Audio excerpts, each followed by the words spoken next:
Assalamualaikum warahmatullahi wabarakatuh.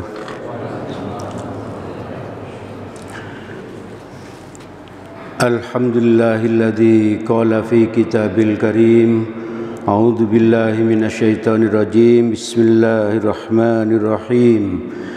Ya ayyuhalladzina amanu tubu ilallahi taubatan nasuha. Asa rabbukum ayyukaffira alaikum sayyiatikum wa yudkhilakum jannatin tajri min tahtihal anhar. Asyhadu an la ilaha illallah wahdahu la syarikalah wa asyhadu anna Muhammadan abduhu wa rasuluh la nabiyya ba'dah. Allahumma salli ala Muhammad wa ala alihi wa ashabihi wa man tabi'ahum bi ihsanin ila yaumiddin. Jemaah salat maghrib Masjid Nurul Huda yang dirahmati oleh Allah, mari kita senantiasa terus bersyukur kepada Allah karena Allah telah memberikan nikmatnya yang sangat banyak kepada kita. Dua macam nikmat yang menurut Nabi manusia itu sering lalai untuk bisa mensyukurinya, yaitu nikmat sehat dan nikmat waktu luang. Alhamdulillah Allah mengkaruniakan kedua macam nikmat itu kepada kita, dan alhamdulillah Allah menolong kita sehingga kita bisa mensyukuri kedua macam nikmat itu dengan cara memanfaatkannya untuk hadir ke masjid ini, untuk ikut sholat berjamaah dan mendengarkan kajian. Jamaah yang dirahmati oleh Allah, kembali kita akan melanjutkan apa yang sudah kita sampaikan pekan yang lalu, yaitu tentang taubatnya. Kalau pekan lalu itu kita mengkaji tentang taubat atas kesalahan-kesalahan kita terhadap Allah. Maka malam ini sedikit kita sampaikan kalau kesalahan itu sesama manusia. Untuk itu mari kita ambil hikmah dari sebuah kisah. Suatu hari Sabit bin Suda, pemuda tabi'in ya, berjalan di pinggiran kota Kufah di Irak ya. Karena perjalanannya cukup jauh, beliau istirahat sejenak di pinggir jalan, di bawah pohon, di pinggir sungai ya, di pinggir sungai yang airnya jernih ya, yang airnya jernih.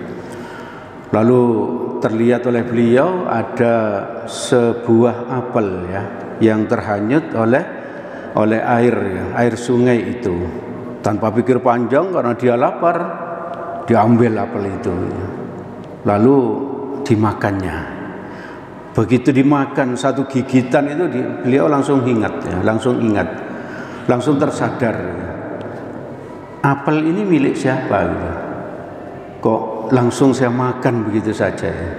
Padahal menurut logika kita kan apel itu pasti halal ya. Karena apa? Karena dihanyutkan oleh air lalu kita makan. Tapi tidak bagi Sabit bin Suda ini.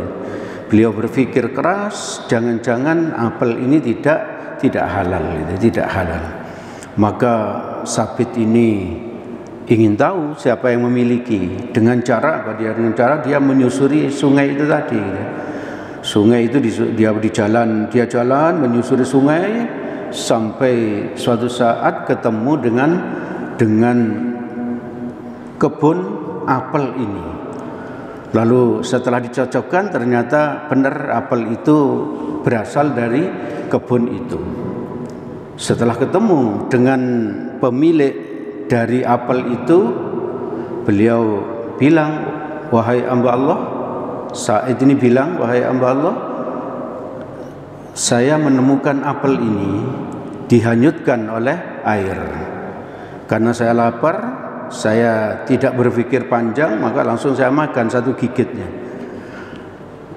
Setelah saya sadar, saya khawatir ini tidak halal, maka saya minta sekarang ini kerelaan dari Anda agar apa? Agar apel ini direlakan saya makan. Maka pemilik apel tadi itu berpikir keras, dia berpikir sejenak, lalu dia bilang tidak, saya tidak rela, apel saya Anda makan ini. Lalu Sabit ini tanya, bagaimana caranya agar Anda merelakan apel ini? Karena bagaimanapun apel ini sudah masuk ke perut saya gitu ya. Lalu pemilik kebun tadi bilang dengan satu syarat, engkau mau menikahi putriku. Wah, luar biasa ini, luar biasa. Jadi bukan hukuman, bukan syarat ya, disuruh menikahi putrinya. Karena memang Sabit ini seorang pemuda yang sudah layak untuk menikah. Ini ditawari untuk menikahi putrinya. Tapi pemilik kebun apel langsung melanjutkan kalimatnya, tapi jangan senang dulu, karena putri saya ini seorang yang tuli, bisu, lalu buta dan lumpuh. Waduh, luar biasa ini. Setelah itu kaget luar biasa Sabit ini ya. Tapi luar biasanya lagi, Sabit ini karena ingin apel yang dia makan itu halal, dia setujui ya toh. Dia setujui menikah dengan gadis yang menurut ayahnya itu tadi buta, tuli, terus ini tidak bisa mendengar dan lumpuh ya, dan lumpuh. Karena sudah sama-sama sepakat, maka akad nikah segera dilakukan. Setelah akad nikah dilakukan, pendek ceritanya, Sabit ini menemui istrinya. Begitu masuk kamar, Sabit ini bilang, Assalamualaikum. Karena di dalam ini ada istrinya, yang menurut orang tuanya kamar istrinya. Si Sabit bilang Assalamualaikum. Ternyata istrinya tadi menjawab Waalaikumsalam. Berarti dia tidak bisu. Loh, orang tuanya kok bilang ini bisu, padahal ini enggak bisu. Dan juga ternyata bisa melihat. Dan juga ternyata tidak tuli. Dan juga ternyata tidak lumpuh. Dia bisa jalan dan cantik jelita itu. Lalu si Sabit ini khawatir apa? Khawatir tidak ini bukan apa? Ternyata wanita tadi bukan istrinya, maka dia keluar gitu ya. Maka dia keluar khawatir bukan istrinya. Ternyata benar ya, itu adalah istrinya. Lalu dijelaskan oleh siapa? Oleh istrinya ini, bahwa memang benar ayahku bilang kalau saya ini buta ya. Karena apa? Karena saya tidak pernah memanfaatkan mata saya ini untuk melihat sesuatu yang dimurkai oleh Allah. Berarti dia menjaga matanya dari pandangan-pandangan yang dimurkai oleh Allah. Lalu benar ayah saya kalau ayah saya bilang saya ini bisu. Karena saya tidak pernah berbicara kecuali pembicaraan yang baik ya. Pembicaraan yang baik. Lalu istrinya tadi bilang lagi, saya ini tidak tuli, tidak buta, karena apa? Karena mata saya tidak pernah saya pakai untuk melihat sesuatu yang tidak baik. Dan saya juga tidak lumpuh. Karena apa? Karena kaki saya ini kalau dikatakan lumpuh, itu memang tidak pernah saya pakai untuk berjalan ke tempat-tempat yang dimurkai oleh Allah. Berarti wanita ini wanita yang sangat solehah. Lalu kenapa ayah dari wanita tadi itu kok mau menikahkan putrinya yang solehah kayak gitu dengan seorang laki-laki yang baru dikenalnya? Ya karena pertimbangan itu tadi ya. Sangat sulit seseorang itu yang menjaga apa? dirinya dari apa? Dari sesuatu yang tidak halal. Apalagi seperti tadi itu hanya memakan sedikit apel lalu dia mau bersusah-susah untuk mencari pemiliknya agar apel yang dimakannya itu halal, dan dia menerima syaratnya walaupun calon istrinya itu buta, tuli, bisu dan lumpuh, dia pun mau agar apa? Agar dia tidak makan sesuatu yang haram. Coba kita bandingkan dengan kita ya, kalau ada mangga menjuntai ke jalan, langsung kita ambil aja, ini milik umum. Ini milik umum, padahal apa? Mangga tadi keluar dari apa? Pohonnya ada di dalam rumah seseorang gitu. Kita tanpa apa? Tanpa izin langsung kita ambil lalu kita makan dengan santai. Tapi si Sabit tadi ketakutan, khawatir yang dimakannya tidak halal. Nah, ibu bapak, saudara-saudara yang dirahmati oleh Allah, dari dua sejoli ini, pemuda dan pemudi, yang satunya soleh, yang satunya soleha, kelak lahir seorang anak bernama Nu'man bin Sabit ya, yang dikenal setelah dewasa dikenal dengan Imam Abu Hanifah, salah satu imam besar dari salah satu mazhab. Jadi luar biasa memang. Jadi ibu bapak, saudara-saudara yang dirahmati oleh Allah, dari kisah ini sebetulnya sangat banyak hikmah yang bisa kita ambil. Cuman kita ambil satu saja yang sesuai dengan yang kita bahas pada malam ini, bahwa untuk dosa sesama manusia seperti tadi itu hanya untuk minta ikhlasnya sebuah apel, itu sulitnya minta ampun ya. Sulitnya minta ampun. Dosa yang hanya seperti itu tadi, sampai apa, rela calon istrinya tadinya dikira memang betul-betul buta, dikira tuli, bisu dan lumpuh. Beliau rela untuk mendapatkan istri seperti itu hanya untuk menebus kesalahan sesama manusia. Betapa sulitnya memang kita untuk mendapatkan maaf dari sesama manusia. Coba kita bayangkan kalau kita misalnya mencuri HP-nya teman kita waktu kita SMA misalnya, atau waktu kuliah, karena kita kesulitan makan misalnya, lalu HP-nya teman kita curi, lalu kita jual, lalu kita makan ya. Terus kapan kita minta maafnya kepada teman kita itu gitu? Apakah kita berani bilang maaf ya, dulu HP-mu saya curi gitu? Tentu kita kesulitan untuk minta maaf yang seperti itu.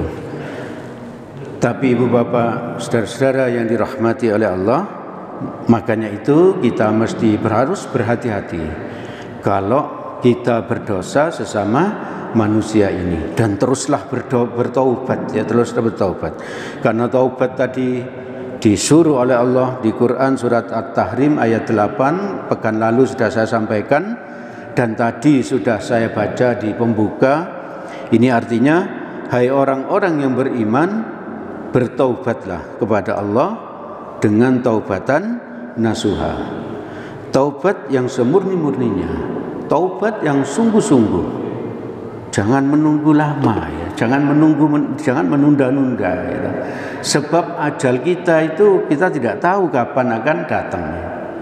Kalau kita jadikan pelajaran saja di sekitar kita ini loh, 5 hari terakhir sudah 4 orang meninggal ya. 4 orang meninggal ya. Diumumkan di masjid ini, innalillahi wa inna ilaihi rajiun, disebutkan namanya. Jangan-jangan besok subuh nama kita yang disebut ya, nama kita yang disebut sebagai almarhum gitu. Jangan-jangan seperti itu. Maka mari kita percepat minta ampun kepada Allah, minta ampun kepada Allah, dan juga dosa-dosa sesama manusia. Cara bertobatnya bagaimana? Sama dengan yang kita sampaikan pekan lalu, cuman ketambahan 1 poin ya, yaitu yang pertama, menyesali dan mengakui dosa-dosa yang telah dilakukan. Misalnya pernah nyuri mangga ya, kita akui bahwa kita pernah nyuri mangga ya. Lalu kita bertekad tidak akan nyuri lagi ya, tidak akan mengambil lagi. Lalu yang ketiga minta ampun kepada Allah. Dan yang keempat ini yang sulit ya. Yang keempat ini yang sulit. Minta ikhlasnya kepada orang yang kita zalimi ya. Kepada orang yang kita zalimi. Jadi kalau kita pernah nyuri mangganya tetangga, kita apa? Kita minta ikhlasnya kepada tetangga. Yang agak susah kalau kita membangun rumah, lalu kita ngambil setengah meter misalnya tanahnya tetangga itu agak susah ya. Karena apa? Karena sudah kadung dibangun megah gitu ya. Maka harus dibongkar ya. Tobatnya harus dibongkar. Memang harus minta ikhlasnya ya. Atau dibeli ya, tanah itu harus dibeli yang milik tetangga itu. Pokoknya semua harus beres ya. Sebelum apa? Sebelum kita meninggal. Kalau urusan apa? Kalau urusan dunia ini, bagaimana kalau enggak beres? Jangan-jangan kita menjadi orang yang bangkrut ya. Jangan-jangan kita menjadi orang yang bangkrut. Di dalam hadis riwayat Muslim nomor 2581, saya ambil agak percepat aja gitu ya. Dari Abu Hurairah radhiyallahu an, Nabi suatu saat bertanya kepada para sahabat, "Wahai sahabatku, tahukah kamu siapakah orang yang paling bangkrut?" Maka sahabat menjawab, orang yang paling bangkrut itu wahai Nabi adalah orang yang kaya raya, lalu hartanya habis, bahkan dia punya utang. Itulah orang yang paling bangkrut. Tapi menurut Nabi bukan orang seperti itu. Tapi orang yang paling bangkrut itu adalah orang yang meninggal membawa pahala sholat yang sangat banyak, pahala sedekah, pahala zakat, pahala kurban misalnya, pahala umroh, pahala haji, banyak sekali, tapi dia masuk neraka gitu. Luar biasa ya.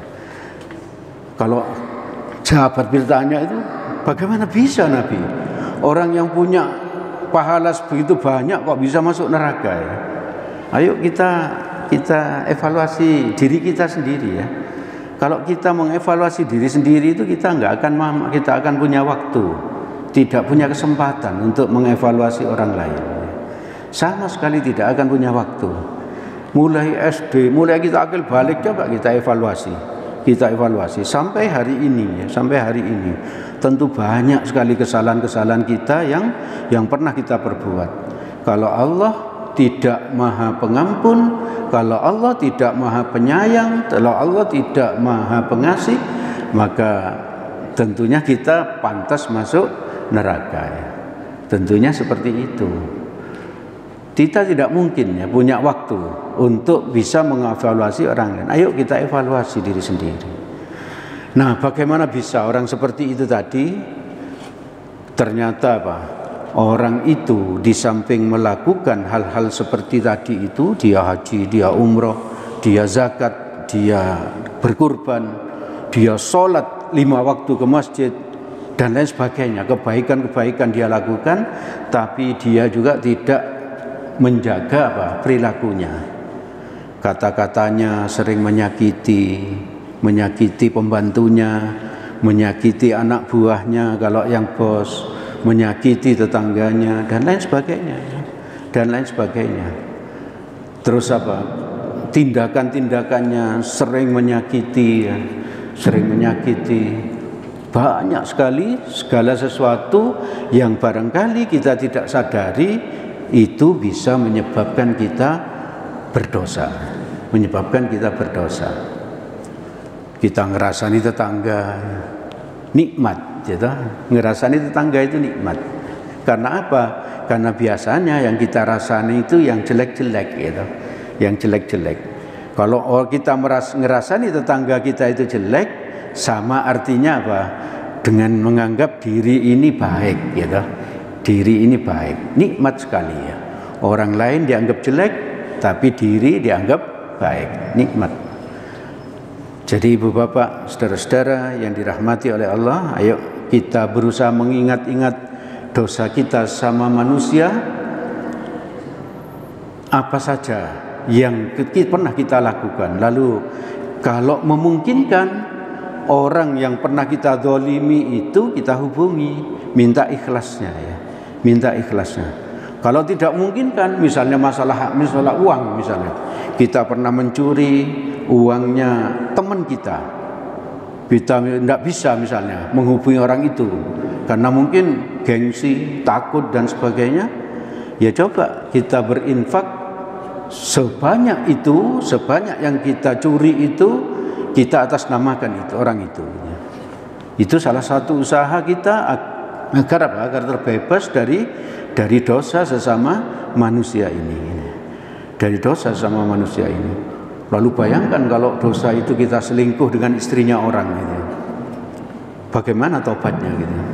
Mosok kita bilang saya minta maaf karena saya selingkuh dengan istri bapak gitu. Agak berat gitu, agak berat. Oleh karena itu ibu bapak, saudara-saudara yang dirahmati oleh Allah, mari kita jaga mulai hari ini dan seterusnya, kita jaga tingkah laku kita, jangan sampai membuat diri kita ini bangkrut. Seperti apa yang disampaikan oleh Nabi di dalam hadis tadi ya. Jadi menurut Nabi, orang yang bangkrut tadi itu kalau ada orang yang apa? Ini kalau kita tidak minta maaf di dunia, nanti di padang mahsyar itu jadi masalah ya. Kalau kita itu sudah ditimbang ya, amal kita itu langsung apa? Pahala kita itu langsung berat gitu ya. Maka waktu itu malaikat bertepuk tangan ya. Karena apa? Karena kita calon penghuni surga ya. Tapi giliran dihisab, Allah bertanya kepada yang hadir saat itu ya. Kalau orang ini masuk surga, adakah yang keberatan? Bisa jadi pembantunya. Pembantunya bilang, saya keberatan ya. Loh kenapa? Karena waktu saya ngepel, saya disaduk oleh dia gitu. Misalnya seperti itu. Maka Allah bilang, ambil pahala orang ini, berikan kepada pembantunya. Lalu ternyata apa? Kantin di SMA kita, ibu kantin di SMA kita keberatan, saya keberatan. Loh kenapa? Karena orang ini pernah makan OT-OT di tempat saya dan tidak membayar gitu ya. Maka kalau dulu cuman harganya cuman berapa? 2.000, 3.000, 5.000, tapi sekarang enggak ya. Kalau di padang mahsyar, Allah bilang ambil pahalanya orang ini, berikan ke ibu kantin itu. Terus seperti itu. Ternyata yang kita zalimi sangat banyak sampai apa? Pahala kita habis ya. Pahala kita habis. Sampai pahala kita habis ternyata apa? Orang yang datang untuk nuntut balas itu masih banyak ya. Masih banyak. Kalau sudah habis maka apa? Dosa orang yang kita zalimi diambil oleh Allah dan diberikan kepada kita. Dosa diambil diberikan ke kita. Terus seperti itu sehingga dosa kita banyak dan kita masuk neraka. Jadi sangat berat kalau dosa sesama manusia. Kepada istri pun kita harus minta maaf. Istri kepada suami harus minta maaf. Orang tua kepada anak ya minta maaf dan seterusnya dan seterusnya. Ibu bapak, saudara-saudara yang dirahmati oleh Allah, itu yang bisa kami sampaikan pada kesempatan malam ini. Apabila ada yang baik dan benar, semuanya berasal dari Allah Subhanahu wa ta'ala. Semoga ada manfaatnya bagi kita. Semoga Allah memudahkan bagi kita untuk segera bisa bertaubat. Apabila ada salahnya, saya mohon maaf sebesar-besarnya. Diingatkan kepada ibu bapak yang ingin berkorban, insyaallah tanggal 5 Juni atau tanggal 6 Juni tahun 2025 bisa menghubungi takmir. Alhamdulillah hingga malam ini yang sudah mendaftar untuk korban itu 8 orang. Mudah-mudahan kita dimudahkan oleh Allah untuk bisa berkorban setiap tahun. Amin amin ya rabbal alamin. Mari kita tutup majelis ini dengan doa kafaratul majelis. Subhanakallahumma wa bihamdik asyhadu an la ilaha illa anta astaghfiruka wa atubu ilaik. Billahi taufik wal hidayah. Assalamualaikum warahmatullahi wabarakatuh.